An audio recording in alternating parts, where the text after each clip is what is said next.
Josh, thank you so much for being on the show again with me. Remind everybody what you do.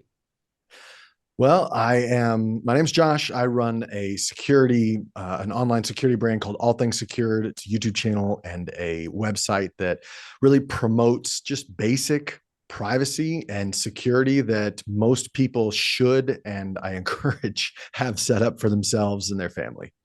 Yeah, absolutely. Privacy is something that I feel like we are losing every day. So I'm very thankful for you and all the stuff that you were doing. You'd be very proud of me. I now actually have a personal Proton Mail account. So Yeah. yeah. So yeah, Well done. I'm taking this more seriously now. So what made you so passionate about privacy? Why start All Things Secured? Well, I think that a lot of times these kind of passions are birthed out of extreme circumstances for all of us, whatever that might be. And for me, it's been actually living overseas. Living overseas has given me a different perspective of privacy because I think when most people don't realize when they travel, not just move, but when they travel overseas, the moment they leave the borders of their country, they've given up a lot of rights. A Hmm. lot of different rights. And one of those is the right to privacy.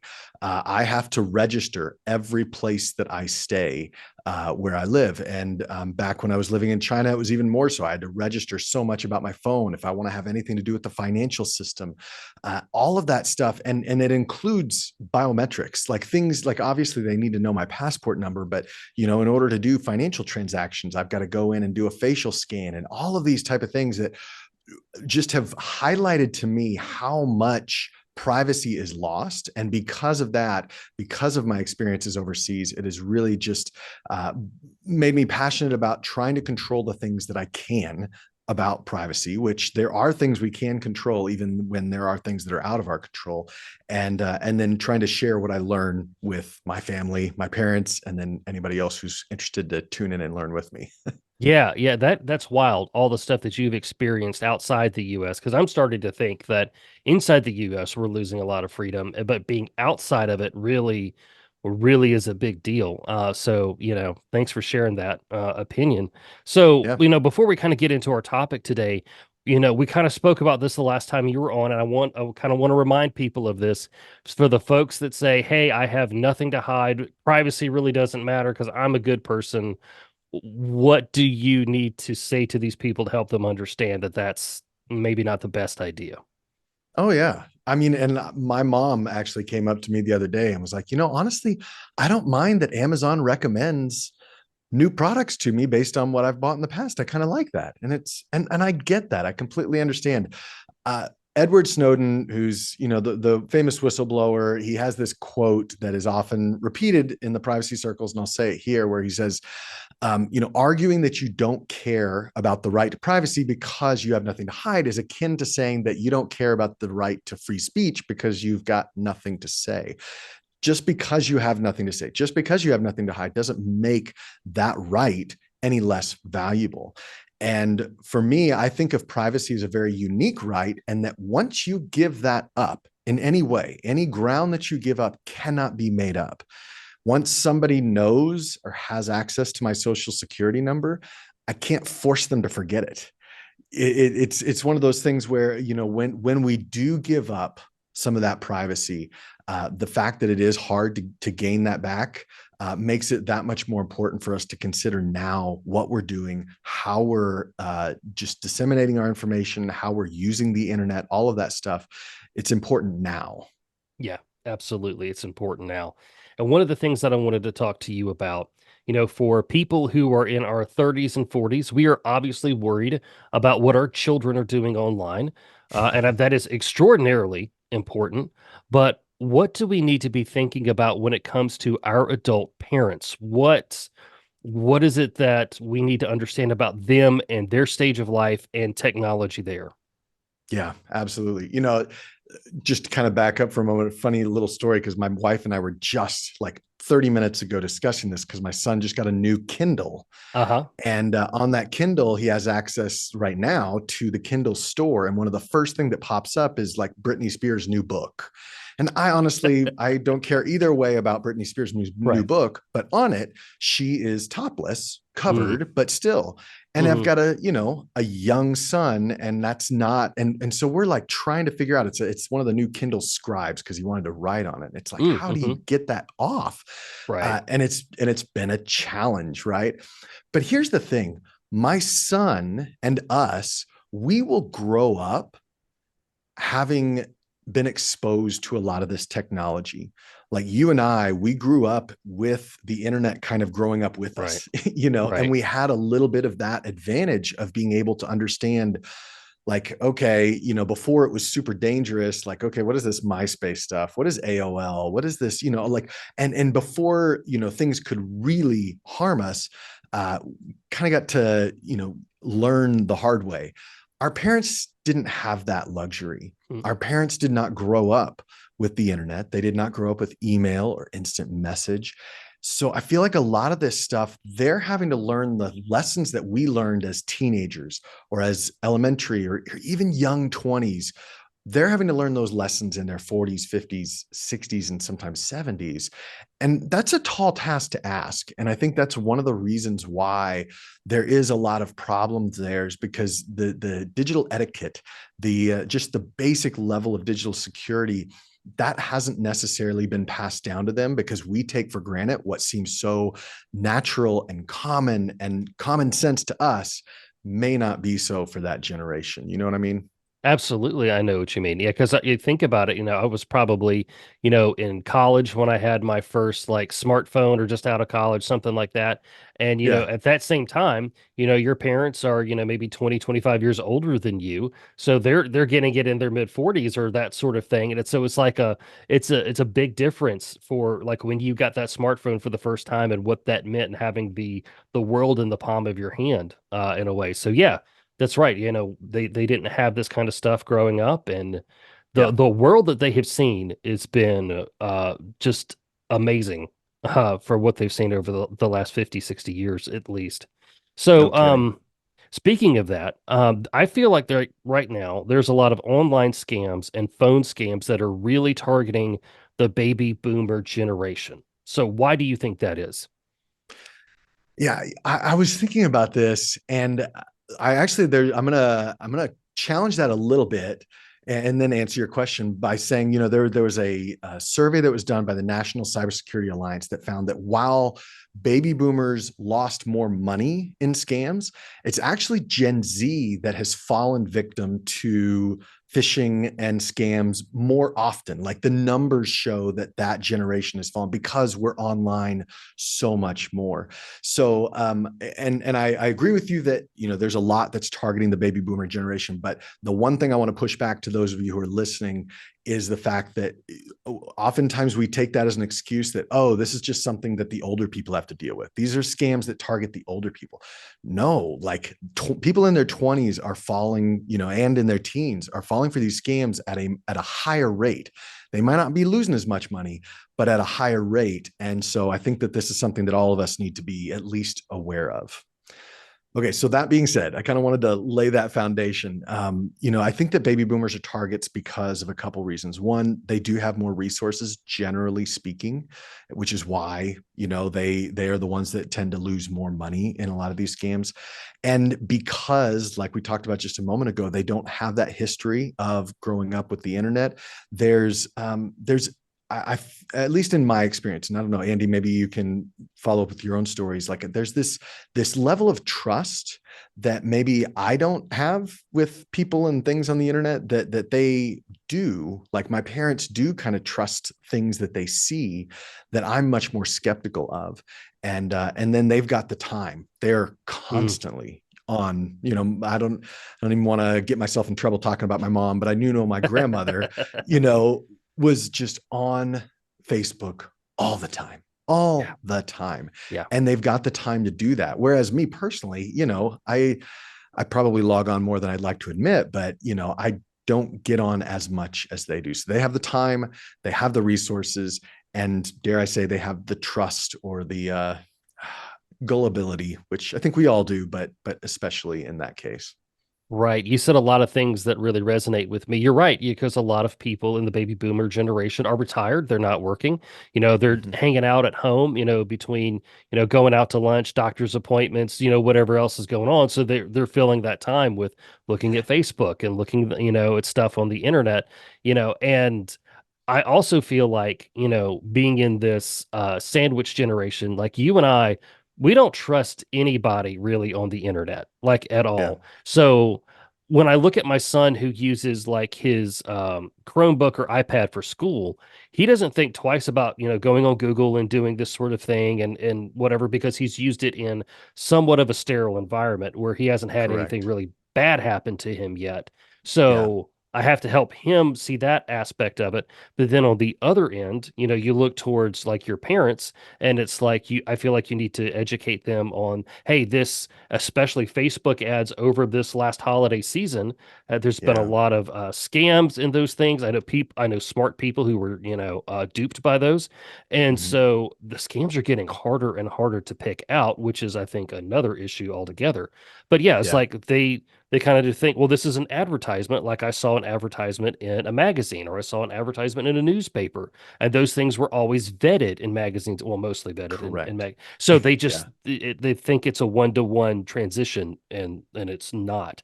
So Yeah. in looking at that, what are some of the red flags that we can look for to understand that something might be a scam? Yeah, when I'm walking anybody through so this isn't just the older generation, but especially with the older generation, when I'm trying to walk through what they can be looking for, I like to walk through what I call the stop method. And I mean, this is just something that I kind of developed. I'm sure there's a lot of other ideas out there, but this for me kind of gives a good step by step before you do anything. This is what I tell my parents: when you get a text message, when you get an email, I want you to kind of just pause for a moment, especially if it's something that, like, get your heart rate moving, or get you, Mm. thinking you need to do something, is to stop, right? That's the stop method. And the S from stop is to be suspicious. Like, is there anything suspicious about this? Is the from address weird? Is the grammar, is there something off in the grammar, right? Like, just what does feel suspicious about this? The T is it telling you to click something? That's always, to me, a dead giveaway. Like, unfortunately, there are still legitimate emails that are asking you to click into something. But even in those cases, if it's your bank telling you, hey, is this a fraud? Instead of clicking that, I would recommend you go log into your bank account. Even for something as simple as Netflix. Hey, we noticed some, activity on your account. Do you need to change your password? Click here. Don't do that. Or maybe your billing information is incorrect.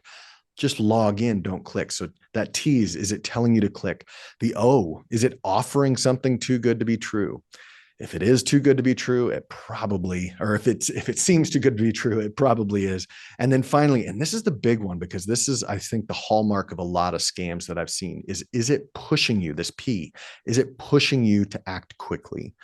And that kind of urgency gets us to make decisions that, under normal circumstances, even the most sane person among us would probably make an odd decision, because we feel that urgency. We feel the need to help, or we feel like we need to do something now.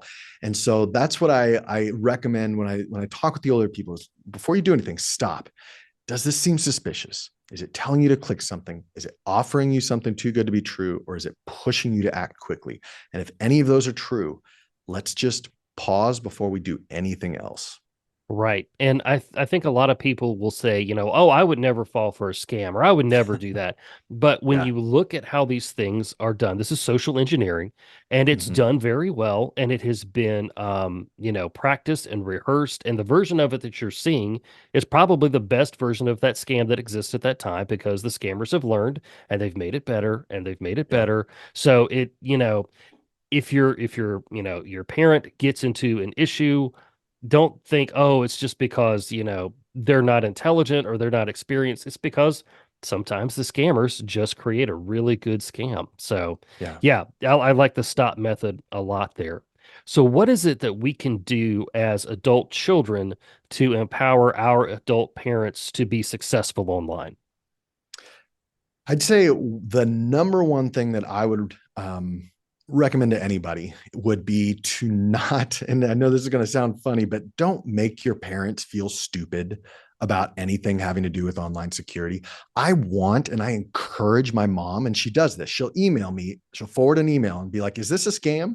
And my initial reaction is to be like, of course this is a scam. What are you why in the world would you think this isn't a scam? Like, that's my initial reaction. But if I were to do that, she wouldn't come to me and ask those questions anymore. Right. And that's what I want her to do. So don't make your family members feel stupid about their online security when they come to you and ask a question. Encourage that.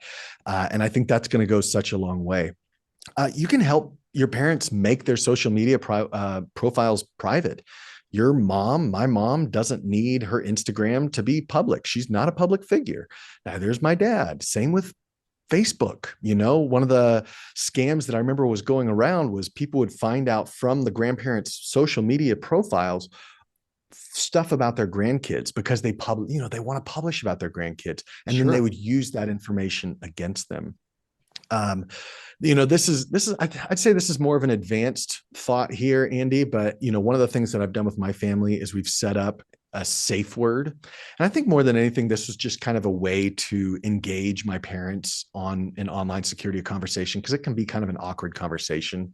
Hey, I'm worried about you, and not make it sound like, hey, I'm worried about my inheritance and all the money that Sure. like all that Yeah. kind of stuff. But really, saying, hey, we've set up a safe word so that if I am asking for something, there have been times, especially with me living overseas, where I'm asking my mom to do something with money because I can't do it from here for some reason. And I need to be able to have some kind of code word, this safe word that lets her know, okay, yeah, this is really Josh, because we've established this safe word and nobody else is going to know it. So that if there is this like random call that sounds like my granddaughter, or sounds like my son or daughter asking for help, and they're not saying that safe word, then I don't have to. I'm much less. I've got more scrutiny, or I don't think that this is true. If I don't hear that, does that make sense? Absolutely, it does, because that way they can immediately confirm. They don't have to Yes. put the phone down or try to email you or try to get to the other phone to try to call you to see if you're okay. It's Yeah. immediate. They know that this is a scam and they can stop it right then and there. That is fantastic advice. So yeah, and it doesn't have to be like some really strange word. It could just be like the name of a city or something like that. It doesn't have to be anything like Yeah. cryptic, right? Exactly. I mean, it's just, I mean, it could be something that, your the name of your family pet or something. Like, Hmm. it's just something that everybody knows, that's going to be at the top of mind, but that isn't going to be something that is naturally said in that Right. conversation, so that okay, hey, this person actually is my son, my daughter, my granddaughter, whoever. Yeah, that's cool. That's cool. So, is there a story that you can share with us that kind of helps illustrate how easy it is to fall for a scam online that would just kind of help us understand this a little bit better? Well, yeah, I think I'll just tell you one from a scam that I got recently that I almost fell for, honestly. Is we get emails and I get alerts from my bank whenever there's a charge over a certain limit or something Mhm. like that. And then I got an email that looked like it was coming from a financial institution saying, hey, we had, your card just got charged $285 for this. Was this really you? you know, Click here if no, or call this phone number if no.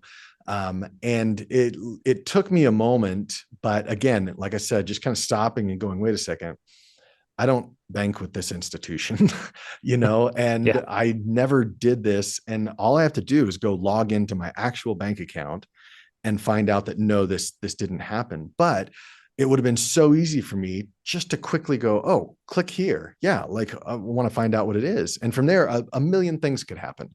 Either there could be something malicious that gets downloaded, or it gets brought to a page that looks like my bank login. And then I type in all my login details. Well, maybe that wasn't actually my bank login. And now they have all my bank login stuff. And it's what's scary to me, Andy, is just how fast some of these scams work behind the scenes, so Mm. that once that information is given, it's not like, oh, a couple days down the road, they're going to do something about it. No, it's like, boom, it is instantaneous that stuff starts happening. And that's kind of what's scary to me when that kind of those kind of phishing attempts are made. Right. It's a well organized machine in a lot of places. And so like Definitely. and I think, now that you kind of put it that way, it's kind of like it's you probably versus a team of 4 to 5 people, scattered around geographically of what's going on. So you're not going up against a scammer, you're going up against a team of scammers. Correct. So that's I think a good perspective to have. So, Yeah. you've given us a lot of great, technical information, how to stop, having code words, which I think is fantastic. But just, before we wrap up here, I want to talk about the mental health aspect of this.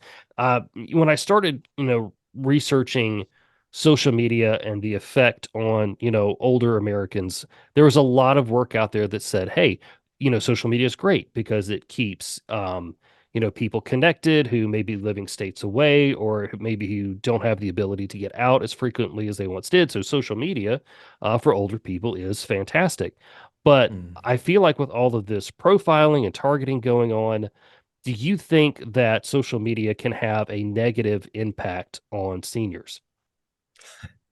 Yeah, I mean, it feels like a softball pitch of a question because the answer is like obviously yes, and you don't even have to have seniors there. Does social media have a negative impact on fill in the blank with any person? And the answer is yes. But I'll tell you the story. I was driving. This is about a year ago. I was driving my great grandmother. No, it was my wife's grandmother. So it was a grandmother-in-law, I guess, if that is. I was driving her to her old folks' home, and we spent the whole time just talking. Actually, she was just talking to me, and she was talking and talking and talking and talking. And about 15 minutes into this 30-minute car ride of me driving her back, I realized she was talking not about my kids, her grandkids, but she was talking about my, wife's cousin's kids, and just going on and on. And I'm like, part of me is thinking, this is so rude. Why in the world is she just talking about their kids when I'm sitting here? Let's talk about my kids. And then it dawned on me after I dropped her off, because I've seen her sitting on her couch, just scrolling on her iPad. And I realized, oh my goodness, we don't post on Facebook. Mm, You know who posts on Facebook? My wife's cousin, yep. who posts all about the kids. And so like that is top of mind to her. And for her, that is how she gets information about her family. And I think that, the same thing as with any technology, it's a double-edged sword. The same thing that helps cure loneliness, I think, is also a self-made prison for all of us. The thing that I took away from that is, if I want to maybe even help protect my parents and my wife's parents from falling into this trap of thinking that Facebook is the best place to go for information about my kids. Well, if I don't want them to fall into that trap, what's one of the things I can do? Well, instead of posting everything on Facebook, I want to like directly communicate with them about. I want to send them pictures of their grandkids directly via message, and I want to communicate with them directly. I mean, that just being one way to kind of break down this isolation that you're right tends to happen with social media. And I think that everybody struggles with the desire to compare their lives with the polished highlights of what somebody else posts. And I don't even think seniors are exempt from that. Seniors see the family lives of all of their friends, or at least the polished highlights of that, and maybe think to themselves, wow, they must have raised better kids than I did. Or, their grandkids are, actually visiting them. My grandkids aren't visiting me right now, and it's the holidays. Like, those type of things just are so easy to creep in when there's not that direct communication, and when social media is anybody's only, you know, uh, yeah, just a lifeline with Right. any kind of information having to do with their family. You know what I mean? Right. Yeah. When the digital world starts to outweigh the real world, that's when the Exactly. problems come in. And I also think another part, with just ad targeting, if you click on a news story that is of opinion A, where you're going to Yeah. get served another ad for opinion A and Mhm. more on opinion A. So you start to think to yourself that everybody has opinion A, and anybody who has opinion B is a terrible, stupid person. And just here's this other story about how somebody in opinion B kicked a puppy, and now it's like everybody who has opinion B kicks puppies. And so it just can, really spiral out of control. And that can really happen in anybody at any age Yeah. range.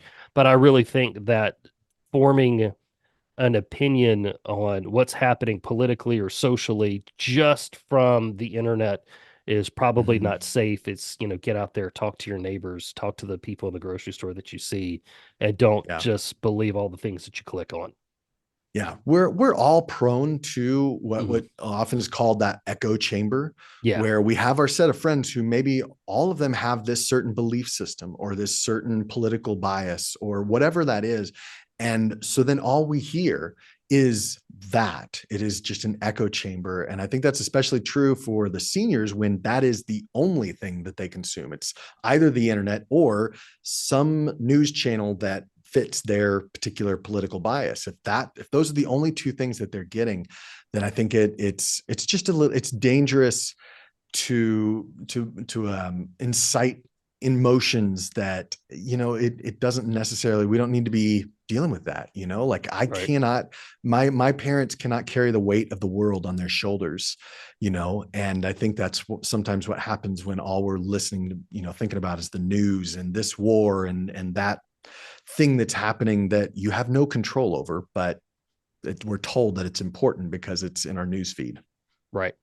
Very well said. Very well said. So before we wrap up here, I'm going to throw you a curveball question. It is All right. January of 2024. What is going to be a big privacy headline this year? What's something that you think we're all going to need to be aware of for this new year? Well, I actually did a video in December having to do with this, and I think that I'm very curious to find out how AI is going to play out in terms of uh, privacy, because we're all like, it almost feels like the beginning of Facebook or the beginning of the Mhm. internet, where everybody's just so excited, and nobody's even thinking. I mean, there are people that are thinking about it, but it's like it's the last thing on our minds is, wait a second, how much information are we giving, like how much of our privacy are we giving up with some of this technology, or what kind of new scams or what kind of new threats are coming because of this artificial intelligence and chat gpt and all of these things that seem like such fun toys at the moment, but who knows what's going to happen. So I think we're going to learn a lot more about that over this coming year. Very cool. Yeah, I personally have the opinion that AI is going to take over and will be our overlords, one day. So I'm calling it now. There you So, go. when we're all being processed by the Amazon machines, I will say I was right. Yes, there you Very go. cool. So, Josh, thank you so much for talking with us today. Let everybody know where they can find out more about you. Yeah, well, they can go to, All Things Secured on YouTube. I am actually, Andy, and I didn't tell you this beforehand, I'm going to set up, just because I think this is something I'm very passionate about having to do with even my parents. I've set up a special page. It's allthingssecure.com/the secure dad, just all one word. Oh, So allthingssecure.com/the secure dad, where I'm going to have just like some links to videos that, and maybe like even just a checklist that you can download that could, like, you got to obviously be very careful about how you do this, but sending these things to your family members, just say, hey, this might be of interest to you. How to set up a password manager. What is this stop method? I've got videos that explain all of that in detail, in a not, look down at you, you're stupid kind of way, but more just, hey, this is information that everybody needs to know. And hopefully this can be of benefit to you. So allthingssecure.com/the secure dad. hey man, that is fantastic. I appreciate that. And for those of you listening on the podcast, I will put that down in the show notes so you can grab that. So, Josh, again, I appreciate you. I appreciate what you're doing. I learned from you like each and every week. So, God bless you, man, on your journey. Thanks. Same to you, Andy. Appreciate it.